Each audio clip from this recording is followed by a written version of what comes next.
Ayan. Dito lang tayo, Mateo. Dahil yung kapugian mo, baka maano ng ilaw. Ayan. Yan. There we go. Welcome to the news. Oh, thank you very much. Well, you're not new to it. You've been very aware of what's happening, very active.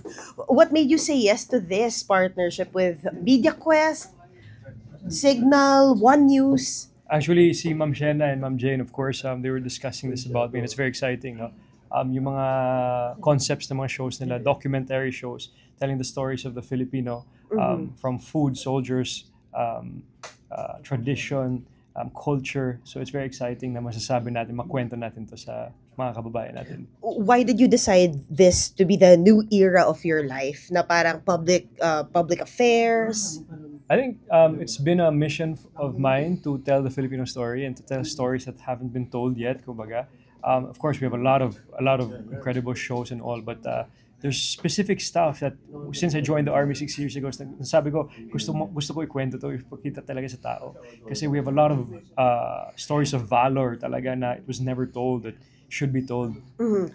We remember that in yung time na nagbudol fight kayo, your last day in the army, we were there in Nandun ka, diba? Oo, Bataan. Alala ko. Sa Bulacan. Bulacan, yes. And it was a documentary as well. Yeah, right? Ranger G. Yeah. Grabe yung pinagdaanan mo doon. And how will you take the knowledge there and apply it here? So after that, after Ranger School, pumasok pa ako sa Airborne School. After Airborne School, Intel School.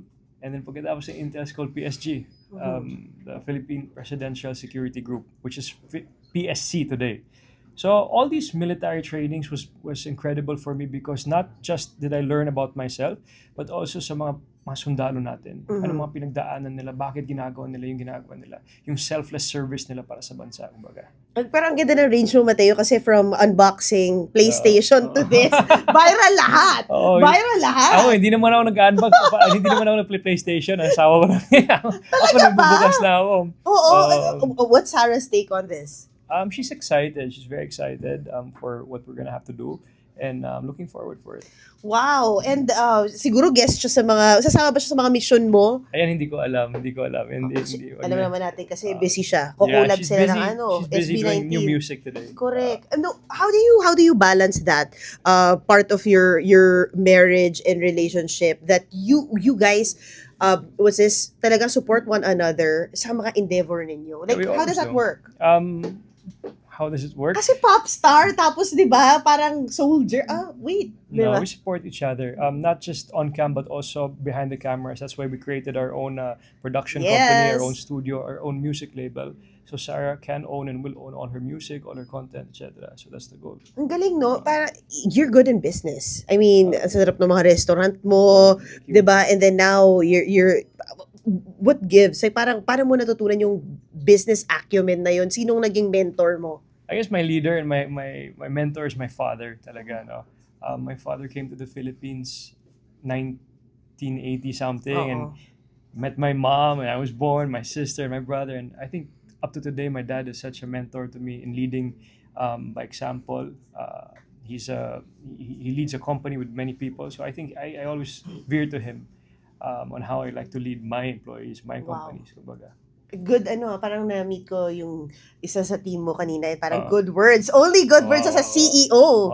Wow. I love it. Dapat lang kasi nakabanda, nandiyan po siya. Ayun siya. She's from ABS-CBN. Yes.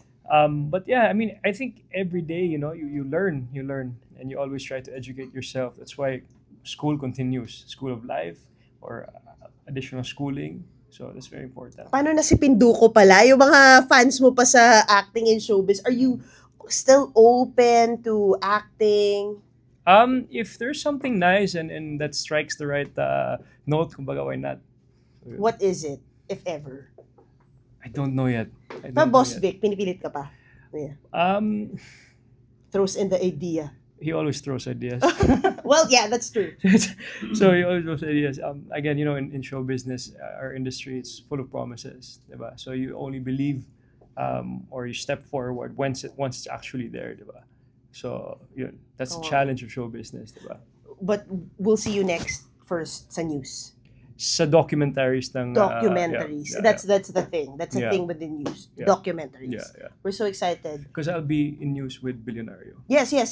I do know. Once Yeah. a week. Yeah, twice. Na-chika na. Yeah. Twice pa. Yeah. Twice pala. Yeah. Oh, twice. And then this one is like, This one is for next year. We're gonna be coming out with documentaries. Yon, okay, So, sila Ma'am Shena and all, they've in Serpahe, of course, they presented an incredible list of different docus para next year. So, sobrang exciting. kaya mo yan. Kasama ka sa bundok. Ay, hindi gusto ko yung Picture pagkain. ka din Pwede doon. bang Mateos Italy? And then Mateos pagkain. Italy. Okay, pagkain. So we have Dajani Oo. in Alabang. Yes. Trattoria Dajani in Cebu. And we have Yes. Guidicelli Fine Dining in Molito, Alabang, Ay. November. Southie. So Oo pupunta nga ka. pala. Yes, pupunta na ako dyan. Opo. Thank you so Thank you, much. ma'am. And this is our from Philippine Star. Hello, ma'am.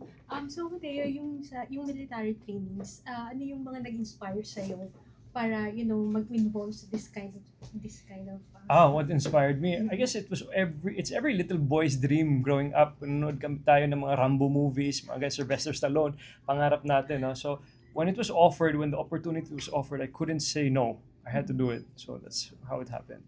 So, di ba may mga list of missions ka dito? Pero in real life, ano yung greatest mission na na-accomplish mo na? And ano pa yung gusto mong ma-accomplish? Greatest mission is being a husband. Second greatest mission is trying to be a father. Oh, yun na next? Yun na ba yung next Sana, interview? sana. Yun na ba yung next? Sana. God willing. Oh, Ay! sana. Parang nare-relax naman kayo ni Sarah, di ba? So, you've been, laying low. Kumbaga, as like, off-cam, you travel. We try. Yeah. We try. That's good. So, ever girl or boy? Girl and boy and girl, lahat na. Since malapit na rin yung Christmas, ano yung Christmas wish mo? Christmas wish ko na sana maging masaya tayo lahat, kayo lahat, good health, at sana pray ko sa bayan natin na makakita tayo ng pagbabago dahil pagod din yung mga tao. At we need to create content, produce material that inspires, represents the country, not just locally but for international purposes. Dahil sobrang nakakahiya na yung pangyayari.